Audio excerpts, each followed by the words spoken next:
Fala galera do YouTube, beleza? Sem falar que eu gostava mais a mais um vídeo, galera. Dessa vez, galera, eu estou ensinando vocês como fazer uma sala online no Minecraft. Galera, é um procedimento muito simples, não é pra você colocar o IP, não precisa você colocar o IP do seu celular, do seu roteador, nem merda nenhuma. Você vai precisar desse aplicativo. Depois de instalado, você vai em abrir, e óbvio, né? Daí vai ter um login lá, de boa, daí você faz o login. Bem fácil. Aí, paleta. Daí vai aparecer um monte. Isso daqui, olha aqui. Daí se você quiser criar uma sala, você vem aqui, criar quarto. Só que escolhe o tipo, o mapa também, o mapa do que você tem. O nome do quarto, né? Eu sempre coloco o PVP dos BS, quem quiser jogar comigo.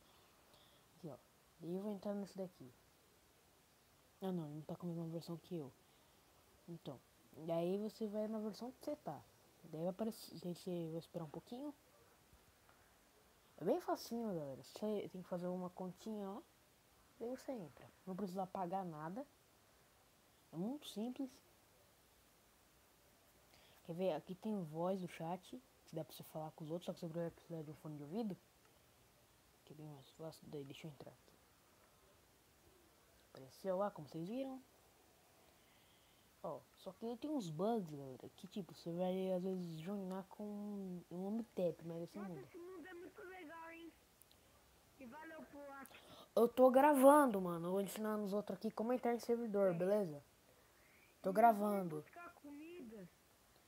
Você foi expulso do quarto. Nossa, me expulsaram, velho. Então, galera, é muito fácil, beleza? Me expulsaram, não sei porquê também. Mas aqui, ó, você tem um de criar, que é criativo. Aqui tem mapa de PVP, mini-jogo. E é isso, beleza?